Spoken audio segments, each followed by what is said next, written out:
Great. Looks like we're recording. So hello everyone and welcome to our first webinar of the new year. Happy New Year to those of you I haven't seen yet. This month, in the month of January, what we normally do is we get together and we talk about the year ahead. We talk about the trends we're starting to recognize in mental health support, particularly with a focus on the workplace. As always, for those of you here watching live, I've got lots of questions for you. I want to feel things out, see what our audience of customers and friends are thinking on these topics. And really, yeah, I've put a slide together on each topic with just a few points for us to discuss. There's lots of time and space for questions, so please do let us know any questions in the chat, or you can use the Q&A function if it's something a little bit more private or sensitive. That's probably the best place for it to go. And yeah, I'd love to hear your feedback. This is the first time I'm doing a webinar on Teams, as I've said, so let me know how it works for you all.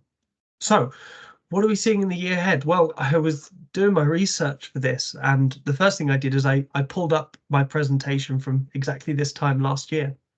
And the trends in mental health and well-being are looking really similar to 2023. There's some things that we talked about this time last year that we started thinking of ways of addressing them that are still live for a lot of people.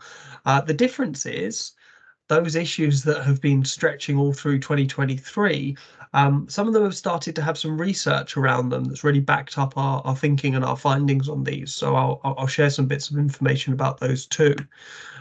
So as I say here, trends are looking similar to 2023, but I'd love to hear from you in the chat. As always, my question to you is in the bottom of the slide in green. What do you see as emerging pressures or stresses or needs regarding mental health at work for this year? Is there anything that you've spotted that you think really needs addressing? Are there any particular stresses in your area of work that don't seem to be going away, that seem to be, maybe even compounding or getting worse? So the first one of these that we're going to discuss in a little bit is conflict. We are in a world of war and conflict at the moment, and that's becoming increasingly apparent to all of us. It's a global issue. It impacts us at home, in our personal lives, and at work, in our professional lives. And in my experience, it usually ends to this, like, it ends in this feeling of a lack of safety or lack of security in our lives, even just being aware of all of this conflict and strife across the world. As always, there are new psychological buzzwords emerging with things like this. These two ideas of headline anxiety or headline stress disorder.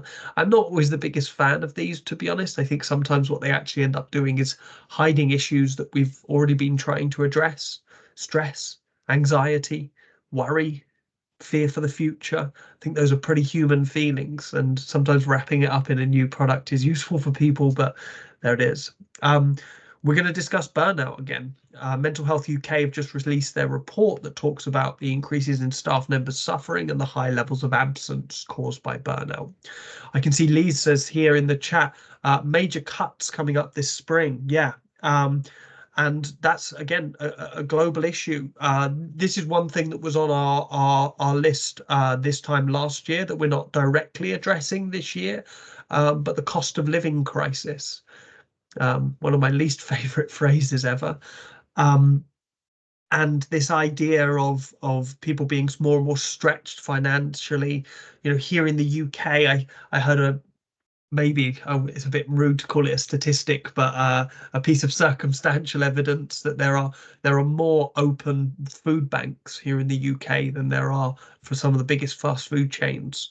So people are struggling even when they're working full-time jobs. Most people, struggling even if they've got two incomes in the household, or people working two jobs just to get by.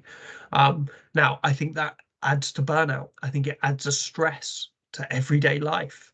It adds a stress to our working lives. Our jobs become more important because of the financial recompense we get from them, not because of what we do there or our grand mission or anything like that. We're still talking about hybrid working models, working from home, working remotely, and the impact they're having. So when we get to that slide, I'd love to hear more from you on that. But yeah, as before, isolation, loneliness, and the impacts on physical health. We can never get away from how closely tied mental health and physical health are. And the more and more we're working remotely, the less we're moving around for some of us. It really impacts both that physical and mental health. And of course, we're going to touch on work-life balance. And I think that that kind of comes into a few of the things that you're saying here in the chat. Um, Lise talked about major cuts coming up in the spring. Kath talked about issues with overwhelming workload as a result of staffing freezes. I mean, that directly impacts how stressed we are, but of course it impacts our work-life balance. If there's fewer of us doing the jobs, then we're going to have to stretch our hours sometimes, and that takes away from our personal lives. If you mix that in with hybrid and remote working, where sometimes it can be harder to switch off at the end of the day, I think you've got a perfect storm for people burning out there. Yeah. So Kath goes on to say staffing freezes are not recruiting to empty roles due to financial pressures. Yeah. Ali says budget cuts, higher workloads, information overload. Yeah, Ali, I couldn't agree more with that one. Just the incredible amount of information at our fingertips, the information we're expected to process in the workplace is changing. Yeah, Florence has said something similar, but in a nice, snappy phrase, expected to do even more with less. Yeah, Nicholas says work-life balance post-COVID. Dave says political conflicts on TV daily, the UK, US, EU, etc. Yeah, we're going to look at that. I think that's an important one that's impacting most of us. Similar to Kath, someone says here wearing three hats due to being under-resourced and absences.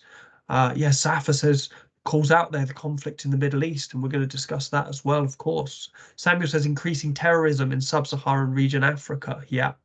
And again, even that conflict and war, like the terrorism in sub-Saharan Africa, that goes less reported. And I think for people in that region, when they see other conflict and other war being reported on really frequently, it can be a little bit like, hey, what about us over here? We're feeling it too. Kev says British Army reporting how uptake on new recruits and our ability to deploy if the UK were to enter conflict.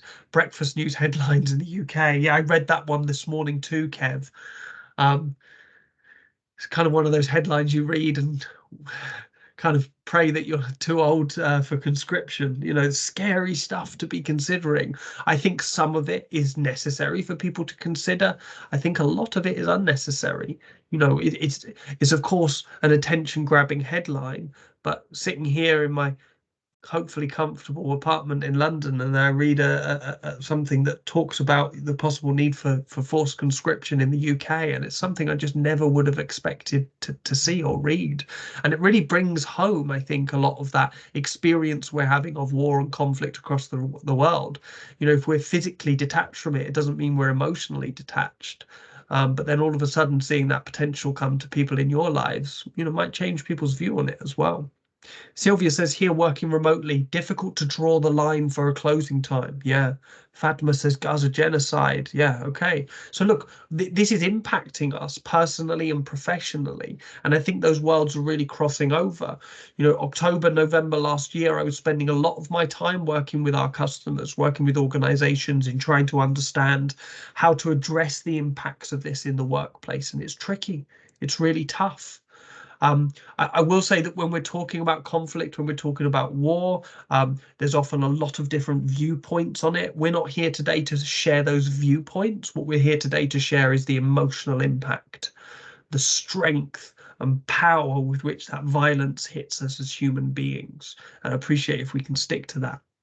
Cathal says here, being included in work streams not responsible for can lead to work overload if not strong enough to remove yourself from it. I agree with that one.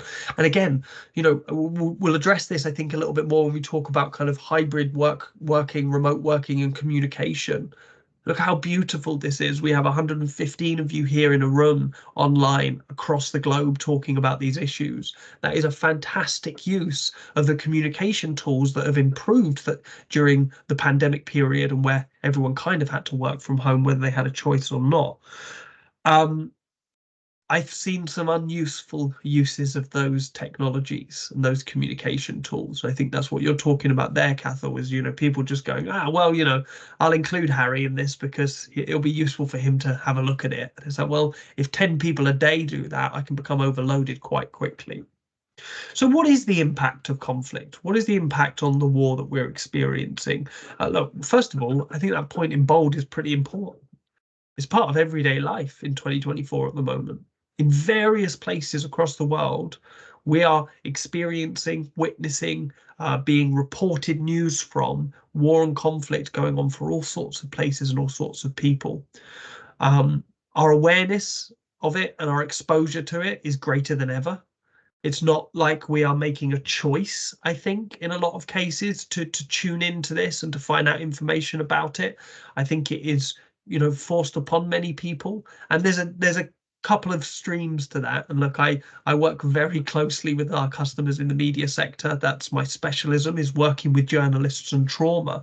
But we provide through the modern media, social media, instantaneous images that are unmoderated, sometimes unprepared, sometimes real, sometimes not real, and that is incredibly graphic. The ability for someone to just send a video, send an image directly from the heart of a war zone, a conflict area, somewhere experiencing terrorism, like what one of us said here from sub-Saharan Africa, it's just so live, so quick, and so vivid. And we haven't really thought about the impact that has on us as a world. It's lovely to be aware. I think it's really useful for us to be aware and informed of the conflict in the world, but bearing witness to it in such a graphic way might not be necessary for all of us. I think that this is exacerbated by social pressure. I think it's hard to say, oh, well, I just don't watch the news. I get told off by that on that by my clients who are journalists all the time. But I think it's an important stance to take if you can. There is social pressure to respond and comment. I've worked with lots of organizations recently where, staff make an agreement when they join the organization to say, I'm not going to comment on political or social issues out in the world. But then they've got friends and family members saying, hey, how are you so silent on this? Why aren't you engaged? Why aren't you doing this, X, Y, and Z? I think there is an increase in that social pressure. And just generally, with war being out there and us being aware of it, we're going to feel more uncertain. We see a headline like a couple of us talked about there in the chat about conscription in the UK. And of course, my mind starts running to who that means. Is that me? Is it my younger brother? Is it my older brother? Is it all of us? Is it my friends, my family members, my colleagues? What happens to us when that kind of thing changes? And that impacts how we feel safe. And look, safety, responding to a stress or threatening situation is pretty natural in human life, but just adding more of it to the day to day before I've even opened my laptop, before I've even started working is tough. And I'd love to hear, as I can see some of you already responding, and I'll make sure I get to these. My question to you in green is, with the global conflicts and wars and terrorism and just bad news that we're seeing on a daily basis, how does that impact you at work? Is it something that affects your work directly? So journalists, people working in NGOs, I know we've got a lot of you here today, um, people working in the aid sector, or is it indirect?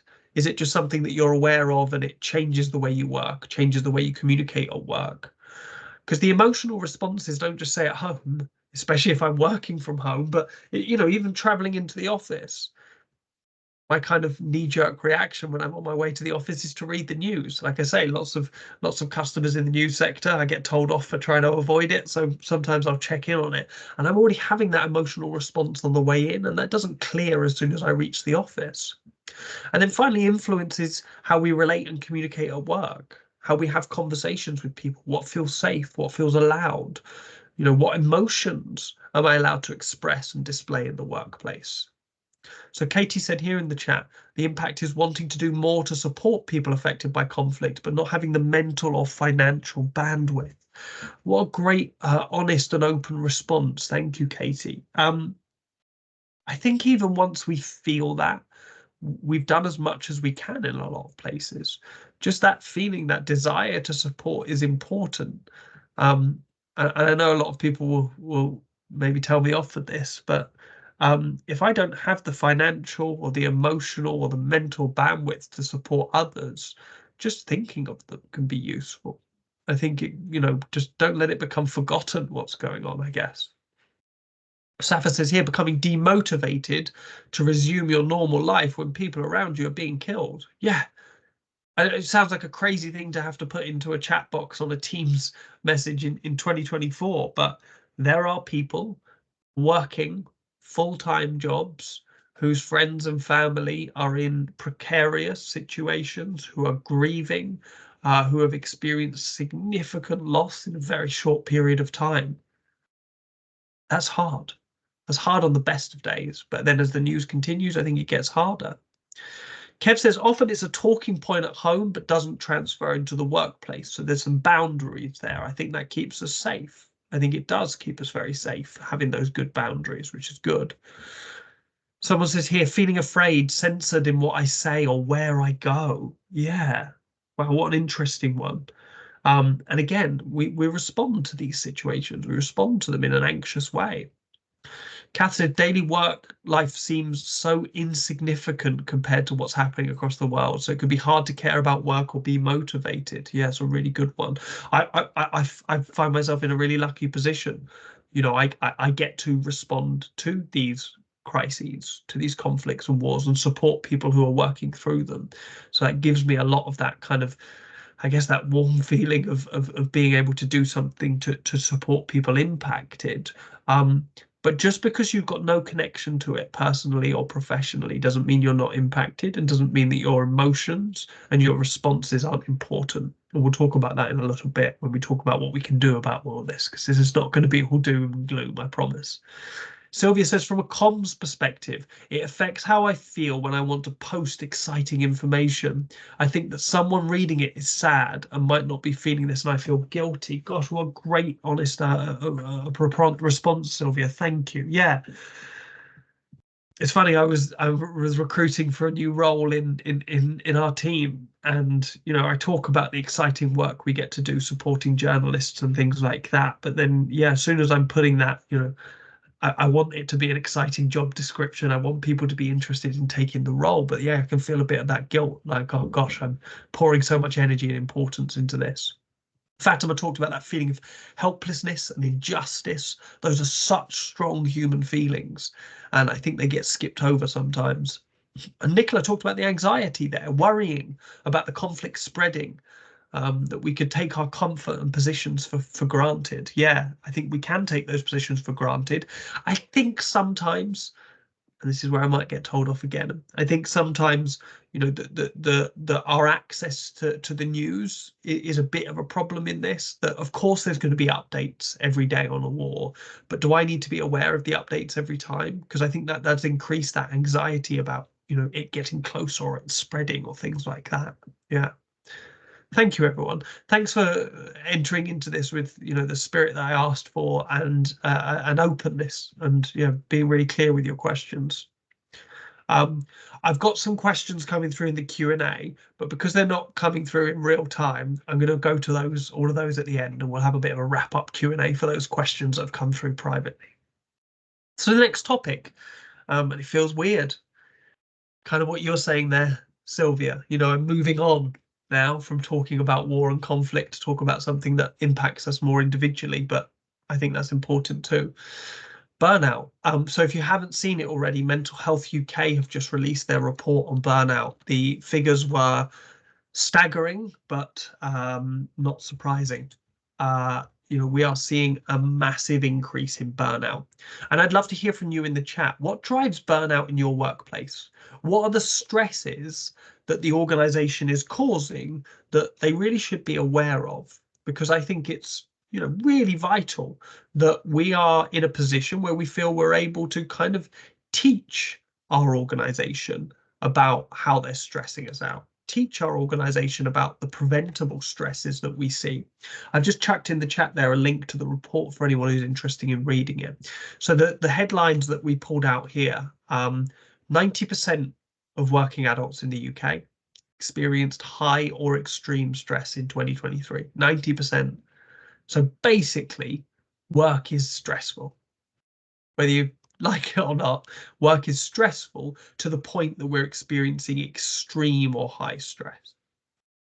Stress is natural, it's normal, it's a part of everyday life, but it shouldn't be hitting that high or extreme, particularly for 90% of people.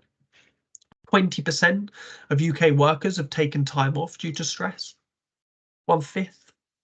If you think about the team around you, is that true? Does that ring true? Have you noticed people taking leave for their mental health? Sometimes we can be explicit about that, and I think that that shows a good organizational culture. If I'm able to say, hey, I'm taking time off because I'm stressed, I'm feeling burnt out. Sometimes people might take time off for other things, but stress is the real reason. And 50% of responders to their survey at Mental Health UK saw a lack of strategies to identify stress and prevent burnout in their workplace. And look, stress is natural. So why does it get to the stage of burnout? Why is that happening on an increasing basis? I think there's a couple of things that's not on my list here that we've discussed already. Cost of living crisis, news of layoffs and cutbacks, and even just where there's no news of that, if I can see that there's roles being left empty or not being backfilled, not being recruited for, if I see my team shrinking, I get that feeling that this is a tenuous position, that this is fragile. So I work harder, I push myself, I'm scared, so I pour all of my energy into it. I think also there's a lack of support for and understanding of specific stresses in each workplace, which is why I've asked you that question there. Understaffing, again, as we've discussed, many organizations are understaffed for those very reasons, a lot for financial reasons. But if we're understaffed and I need time off, I'm probably less likely to take it. I think of the people around me. I think of the impact of my work not getting done while I'm trying to relax on a beach or wherever I go. And rather than planning for breaks because of that, they become forced by our bodies or our colleagues sometimes. I'm not ashamed to say that's happened to me on a couple of occasions in my career where people have said, hey, you need to take a break. And that's lovely when we've got colleagues that can do that for us. But we shouldn't have to wait for that. We need regular breaks from this kind of stuff, especially with our increasing communication. So I see what you've put there in the chat. Irina said fatigue, overtime. Yeah, just working more. Nicola, piling on workloads because budgets are strained. Yeah, I always find that such a funny response by organizations. I mean, there aren't much other choices, I guess. But most organizations have a department for this, human resources.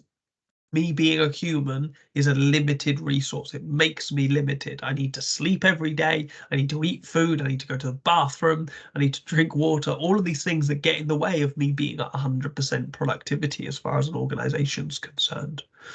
Yeah, Gertrude said the same here, difficulty in taking breaks. Someone here said the openness to walk up to someone and let them know you're struggling. Often this is hard to find in a workplace. Yeah. And look, there's been some good initiatives. I think lots of organizations rolled out mental health first aid training. I think often it didn't come with thought about actually what those mental health first aiders are there for and how to support them in their role. But we're seeing more and more people come to us at CiC to put these peer support programs in place that we run that do just that, that provide a kind of backed up, supported service within the workplace. Because I need someone, as that person saying there in chat, I need a low bar of access. I need someone that it's really easy for me to approach and ask that question of. Irene says a lot of staff keep doing extreme amounts of overtime due to finance. Yeah. Nicholas says limited time for development due to firefighting. What a good one. Yeah. Chaos. If everything all around me is happening all the time, when do I stop and learn? When do I get better? When do I improve? Sharon says not being able to switch off from work, which means you feel you're constantly there. Yeah, so the stress of being there remains even when I'm not. Dave says incompetence being tolerated can lead to burnout from those who have to deliver instead. I can hear some frustrations in your workplace going on there. Yeah, it's tough being around those kind of situations. Saf has said 1, high expectations, 2, low funds to recruit enough people, and 3, systems cost money. Yeah, wow, what a great rundown. So all of you that are putting these in here, how would you approach your organization to discuss these? Does that feel possible? Does it feel impossible? Madhujalin says here, lack of job security and understaffing, which can lead to workload for the rest of the team. Yeah. Jules says getting sick every time I take a holiday is putting me off taking a needed break. I think that's a sign we need a longer break, unfortunately, Jules, but I think you know that. Yeah, it's a tough one. Leone says fixed term contracts and little information on the plan or enabling good endings. God, yeah, just dragging people in, then kind of scrapping them. Anna says, hard to take a break as would have to catch up on even more work later on. I hear that so frequently, so constantly. And I'm seeing it become a reality for more and more people in their roles, that actually taking a break leads to more stress. And that's an organizational issue, right? If I'm in a role where it's not possible or it doesn't feel possible for me to take a break, that's an issue that the organization needs to be aware of. Samuel's put simply micromanagement. You have Kev says, I personally work in a sales environment where the pace is always fast and the race to the number is top priority. Before we get to year end, we're already working on the year ahead. The job doesn't have an end point, it's continuous.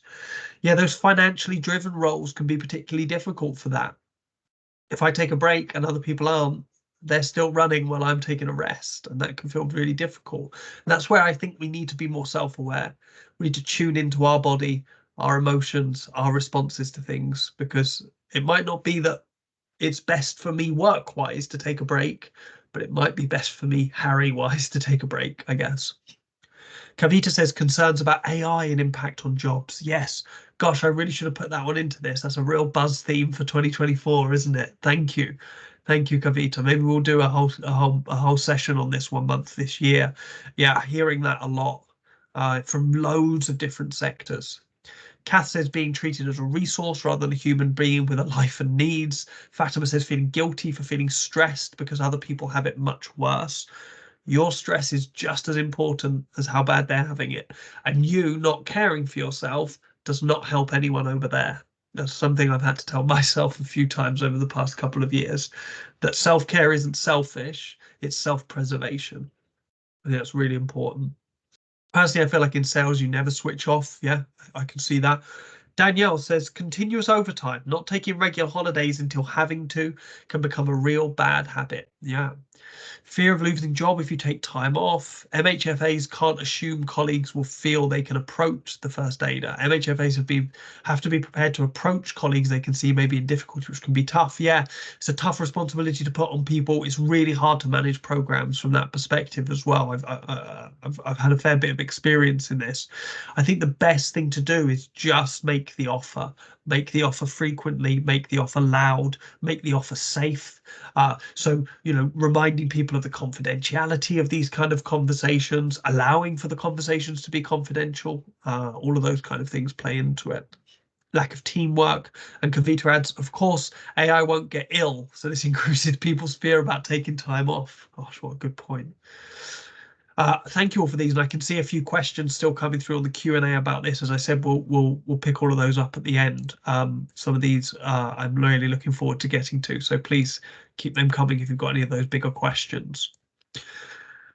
And I know, look, I've talked about the fast pace of life and work, and here I am zipping through things, but I've got a few topics I want us to discuss. This one perhaps we won't spend so much time on. Who thought we'd still be here in 2024? I certainly didn't. I did start to see, however, through 2022 and 2023, organizations not being clear enough with their staff, not setting clear understanding of remote working and hybrid working policies, not being clear on the support that's on offer. I'd love to hear from you in the chat. You can see my question in green there. How is your organization handling it? If they're handling it well, tell us how. Tell us what solutions we can suggest to our organization if it's not going so well. Or if it is continuing to cause issues, what issues do you see it causing? Many experiencing still change and uncertainty with this. I've got loads of different contacts in loads of different organizations. And what comes up the most when we're talking about hybrid and remote working is them just saying, I don't know what's wanted. I don't know what's needed from me. I don't know what I can and I can't do. I don't know where I can be and I can't be. And people are feeling worried about that. And I think a lack of clear guidance and policy. So if you're working in an organization where there isn't this really clear guidance and policy around remote or hybrid working, then we can be stuck and we can be scared and we can be uncertain. I think the needs for teams and departments have changed over time with the changing in communication tools that we're using. I think that sometimes it can be a bit easier for people to communicate when they're working remotely than it used to be, but that can lead to its own challenges. Um, just lack of power and control. We add all of this in if you think about it. If I'm stressed at work, if there's news of kind of layoffs or reduction, or if I'm seeing people not being replaced around me, if I'm dealing with a cost of living crisis, if I'm financially stressed, how am I going to start this conversation where I feel I have no power, no control? I don't want to rock the boat. I don't want to cause an issue, but I'm being stressed out by something. Really, really tough. Kath says we have some levels of flexibility in terms of having some days in the office and some at home, which is good. However, blanket policies and rules are applied, which aren't always suitable for everyone or every situation. Yeah, I think there are some rules, some roles, sorry, that would absolutely thrive and flourish in a completely remote environment. There are some that maybe aren't flourishing and solving problems. Safa says it's a learning journey. Many organizations are struggling to move forwards. However, other organizations keep changing their policies to adapt to the situation. Yeah, and it's a kind of grass is always greener situation, I think, there then, Safa, isn't it? You've got to be responsive, but also you don't want to put too much change and uncertainty out there. Sarah says, we have staff deciding to work from home when they feel too ill to come in, which is good as they don't spread germs, but it's leaving the office without cover and raises questions if they're actually well enough to work. Yeah, you can save your sick leave by working when you're sick. That's not nice. Not nice for anyone involved. Sarah's added, we try and ensure people are well enough to work as people seem to carry on regardless. Yeah. Anna says, during the pandemic, we were heroes to lead the teams from home, but now it's not okay to stay even a day at the home office. Confusion. Yeah. That confusion, lack of power, control, that uncertainty. Thanks for sharing that. Look, if you've got any questions or any good suggestions on this, let us know in the Q&A and we'll pick it up towards the end. There's only one more topic that I put in here, and I think it's something that we've kind of discussed all along since we started today. Work-life balance, finding that balance. If you throw in hybrid and remote working, if you throw in burnout, high stress, things like that, and you throw in our exposure to conflict, stress, drama all across the world, when do I start work? When do I finish work? How do I feel about that? We've had years of this. And as the uncertainty continues, whether it's in our workplace or just in the world around us, we're likely to see more and more difficulty with work-life balance. Boundaries, which is something, if you know me, you'll know I talk about a heck of a lot. Boundaries and rules help us know where to be, how to feel sometimes, how to act, certainly. And where those are dropped, where those become fuzzy, where we're in this real uncertain situation. I'd love to hear in the chat anything you do that really supports your own work-life balance, but particularly anything that you've come across that helps a team, a department, or an organization ensure there's work-life balance in the roles. Sapa's put one of my favorite responses, empathy, knowing your capacity in others. I think that's so important. I think what gets in the way is sometimes that honesty can feel difficult. It can feel difficult to honestly put your hand up and say, do you know what? It's 4:36 here in the UK and I'm shattered. I'm done. I'm going to finish for today. Maureen says listening and giving people time. Yeah. Isn't that interesting as well? With many more of us being able to remote or hybrid work, we kind of should have more time, more space in our day, but it doesn't necessarily feel like that to everyone. Safa said here, doing my job well. Yeah. If I do my job well, if I'm supported in doing my job well, if I have the resources around me to do my job well, my work-life balance is going to improve. I think that's a really good way of putting it. I agree, Safa. And I think that if we're addressing burnout, if we're addressing organizational change, if we're addressing uncertainty, we're improving work-life balance all along the way. Kev says our organization has the agility for some roles to work remotely. However, there are areas that I personally believe work would would work better and more efficiently as a team in the workplace. We seem to have taken a while to navigate back to the office for some. We know it works for many to give them that freedom they enjoy, but we need to understand what works best to support our customers. And if we get that balance right, we're in a good place. Yeah. Balance is like such a human concept, such a human term, I think. And where it goes wrong is where we're pushed into like a certain position and we've got no way of moving out of it, I think. And yeah, I think that organizations need to have clear policies on this kind of thing. I think organizations need to do a little bit more sometimes to help people switch off at the end of the day. And perhaps I don't do this enough within my team as well. Just letting people know I'm switching off for the day, or checking in on people that I know should have finished their work for the day, but I can see that they're still online. Someone says here, I think it's really important for managers and leaders to role model. Well, there you go, work-life balance, e.g., going for a run at lunchtime. Yeah, absolutely. Or just saying I'm taking a lunch break. Just being explicit about what you're doing to look after yourself during the day, prioritizing. Yeah.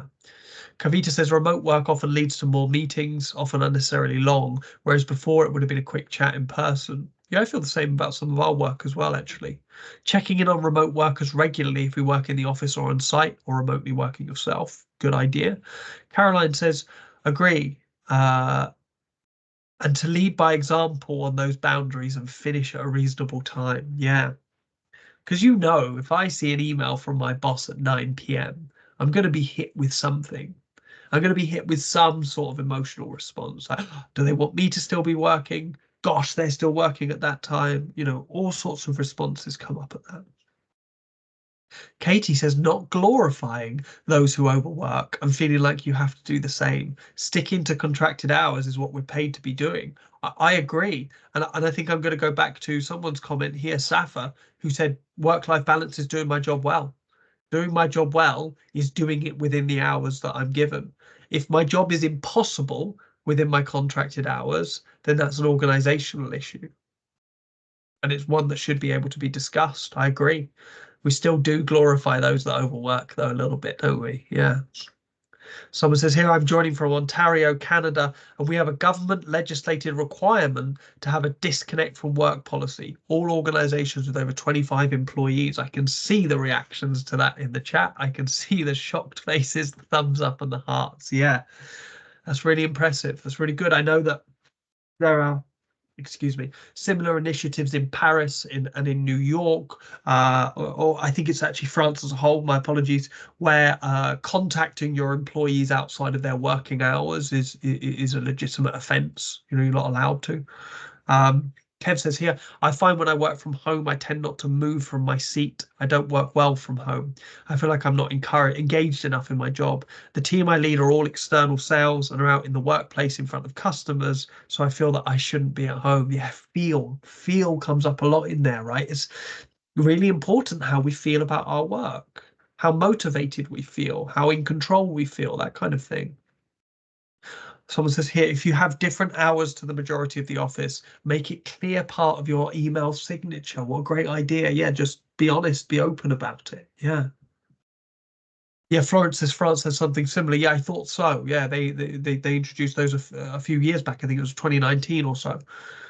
Lunchtime should be respected. Unfortunately, the meetings are so many sometimes it's impossible to take it, especially when your team work in another time zone. Yeah, absolutely. I can see someone's got their hand up there. I can't unmute you and I can't let you put your camera on the way I've set it up. So if you just type your question or your thoughts into chat, I'd appreciate it. Wonderful. Okay, so look, work-life balance, not a mystery. Oh, thank you. Yeah, they've put in there about the kind of guide there from Ontario about that. Brilliant. Yeah, so we've talked about, the things that we think are impacting us. And I just wanted to put a general slide together on things that you think that contribute to that stress and pressure in the workplace. Lots of these we've kind of mentioned already, I'm pleased to say. So what would you add to this list? And this will be really specific sometimes. It will be really individual to your workplace. But what are the specific stressors? What are the contributing factors in this? I put here relentless pace of work. I'd love to hear in the chat how many of you feel on call. How many of you are doing stuff outside of your regulated hours. Regular hours.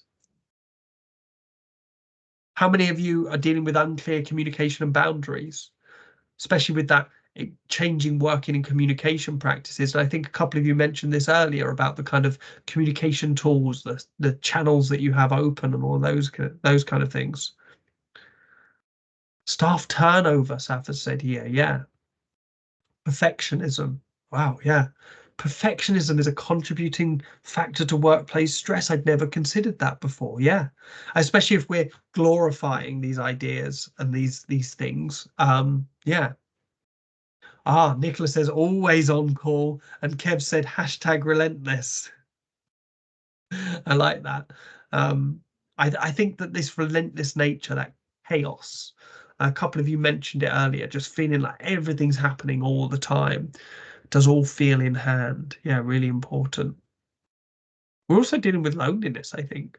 Whether this is not to do with hybrid or remote working or anything like that. I think just, you know, just noticing a lot more of a disconnection in the workplace, especially when I'm talking to organizations that are about communication, funnily enough.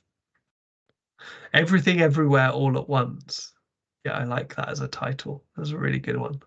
Nicholas says comms can be late, unclear, and haven't involved the right people at the right time to ensure the comms land as they should. I'm generalizing, but we don't seem to learn. Yeah, and we've talked a lot about like space and time, and this is not a physics lecture, but like the space we have and the time we have in our role to slow down, to assess, to review how well we're doing, what things are working, what things aren't.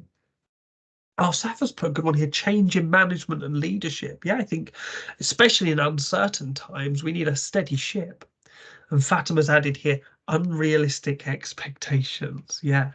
And I'd be interested, do you feel those unrealistic expectations come from the organization, from your direct managers, from your colleagues, or from yourself? Maybe a mixture of all four. But yeah, we do have these difficult expectations these days. Caroline says deadlines should be agreed, not imposed. I like that as well. Yeah, we should be able to discuss deadlines openly. So look, I didn't want to, as I normally do and sometimes do, just put a load of kind of well-being slides together. I just wanted us to have a general chat about kind of what we can do to strengthen our resolve, to combat some of the issues we've looked at today, and to take a bit better care of ourselves. As I've put it in the title, I'm encouraging self-awareness and self-care. It's hard to do self-care without the first bit, self-awareness. We might get a lot of it naturally, we might just do it by accident. But if I'm not aware of what I need, how can I be aware of how to care for myself?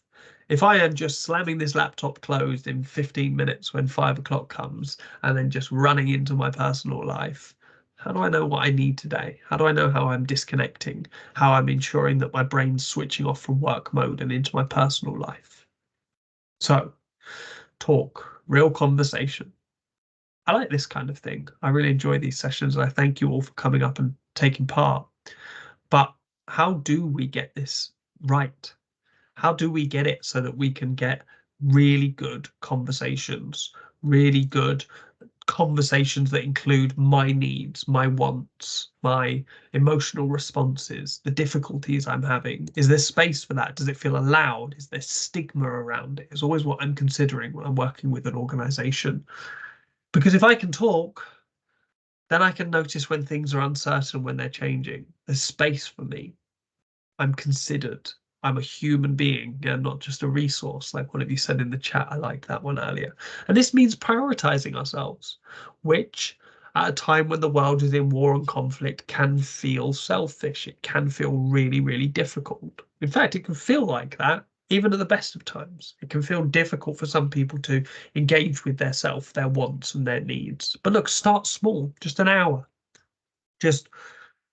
I'm not going to go straight to see my family. I'm not going to go straight to see my friends after work. I'm not going to do anything with my colleagues. I'm just going to take some time for myself. Yeah, someone said here, limited time with much targets. Safa says, That's, I'm afraid, not there yet. I will let you know when I'm there. Thank you. Dave says, I recommend cold water immersion. Start slowly and steadily. It's interestingly, Dave, that's why I have this picture on this slide. I talked about self-care on one of these a few months back, and it turned out we had a load of wild swimmers that go out swimming in the cold. So my question to all of you, actually, while we're on this slide, is what do you do to support relaxation? How do you switch off and chill out and forget about the pressures of work? Kev says, I believe that business professionals aren't always adding the value they can due to often being pulled into problem-solving tasks for things that should be business as usual. I hear this across distribution business a lot in the UK. Yeah, that crisis firefighting, stopping us from doing our jobs. Danielle, set holiday booking targets to enforce time off for recharging. Good idea. I walk my dog every day, someone says. It's so overlooked, but such a useful thing. Leonie says, concerned if I stop, which body may be saying I need to physically, emotionally. Will I get back up? Yes, you will. You've got back up every time you've stopped so far in your life. You've got back up every time you've been hit with something difficult, difficult experience, difficult relationship, whatever. We need to take breaks. It's written. It's written in our DNA, in our code. We take one every day.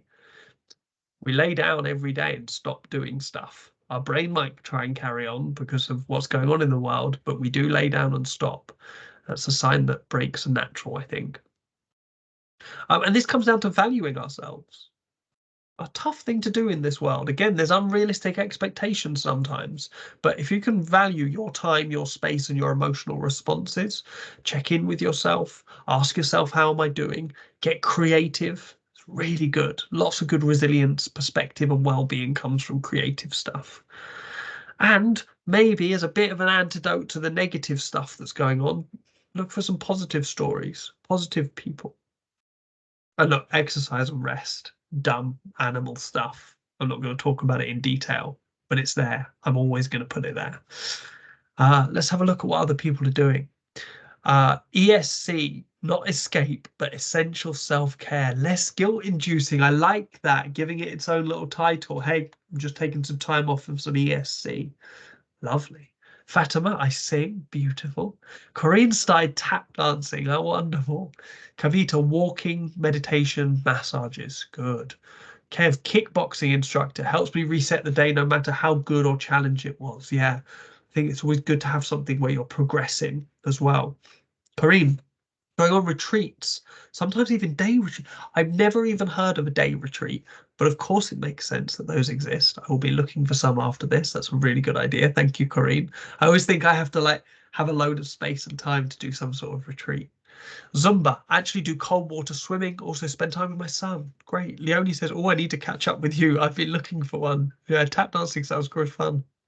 Nicola says, I have to switch to mum mode and house cleaner, taxi driver for the kids, so I'm immediately distracted. So how can you find a little bit of space?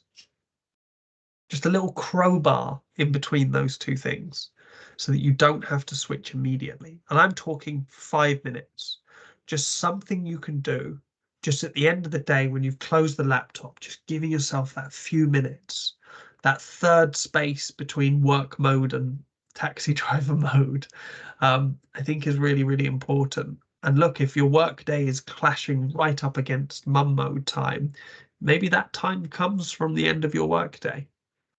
Maybe that's an important thing to take back, a boundary to set. Sylvia says daily aerobics, weekly hangout with friends, bi-monthly spa. That's good. These sound like they're very scheduled. I like that. Because if they're scheduled, I know when I'm getting it next. I'm not in uncertainty. I'm not in change. I'm not in worry. Nicola says connect with my mates to put the world to rights. Love it. Lacey says running with some good metal songs. Okay, well, that gets a thumbs up from me just because I'm a huge heavy metal fan. So that's good to see that those still exist elsewhere. In listening to interesting podcasts and soothing music, I exercise and talk to my girlfriend. Jules saying I've spent 3 hours in the garden today. Well done, Jules. Safa says cigarette break. Okay, it's a break. Maybe take a break without the cigarette sometimes as well. Listen to music in the car. Nicola, I'm a single mum with twins. I get it. Yeah. Katie says, new weekly duvet Tuesday, an evening to myself for rest, self-care, and relaxing away from people. I love that a lot, Katie. That's definitely going into my schedule. Work/reward cycle, if constantly adhered to, becomes your motivation to continue without really realizing it. Yeah, and I think that's part of value to the person who's written that. I think if I can tie some of my value into the work that I do and the reward that I get to it, that's perfectly healthy. Nicola says, I make a cup of tea and chill most days for at least 15 minutes. The kids are great, but I've had to train them to be great. Beautiful. Yes, they're great because of you. They're great because of all that stuff you do with them. So you need to be well enough to do that stuff with them. What a beautiful way of framing that. Meditating daily. Cathal says, walk every morning 5 miles with no phone, feel so free and valuable headspace. Yes. Rebecca says, we're doing a no screen evening on Wednesday evenings as a family, playing some board games and chilling together. We've all noticed our sleep is better and energy increase for the end of the week. Such a good idea to do that on the Wednesday evening as well, middle of the week, especially during the winter. I don't know if you're here in the UK as well, but it's pretty bleak and dark out there already. Majudaline says, exercising, albeit for 15 minutes to disconnect from work. Brilliant. Any bit of movement like that, engaging our body back into it, watching good films. Gertrude says, I have self-care evenings with reading, watching my favorite shows, and using a foot spa. Absolutely fantastic. I like that one too, Gertrude. Well, look, thank you all for engaging that conversation. I get new ideas, new inspiration every single time we do one of these, not just on the good parts here, but on the things that are impacting you, the things that are hurting you at work. So I really appreciate all your open sharing of those. So just a reminder of the support CiC offers. If you are a CiC customer, I'll just put in here the link to our kind of online resource. I'm also you will need a username and password for that. You should be able to get it from your HR or from your account manager. On there is all of our help sheets, all of the information about the supports on offer, and yeah, just lots of cool tips and tricks that I think are really good to have around. If you are looking for more from us, sign up to our newsletter. If you go to the corporate website, cicwellbeing.com, down at the bottom, you can subscribe to our newsletter. That will tell you every month when the next webinar is coming up. You can also subscribe to our YouTube channel. Like I say, we put these monthly webinars on there, as well as any other videos or video content that we produce. If you're already a CiC customer, get in touch with your account manager if you'd like to engage some of these group sessions in the workplace. And if you've never heard about us before, please get in touch. We'd love to hear about you and love to find out how you ended up in the session if you never did hear about us before. Self-care was a higher priority during COVID, ironically, someone said in the chat. I like that. Yeah, maybe we need to bring it back into the top of our priority list. So I'm going to stop sharing now, and I'm going to say goodbye to the people that are watching on YouTube on the recording, because I want to give a little bit of time unrecorded for the Q&A, just in case there's stuff that people don't want on the record there. So thank you all for watching on the recording, and I will see you at the next one.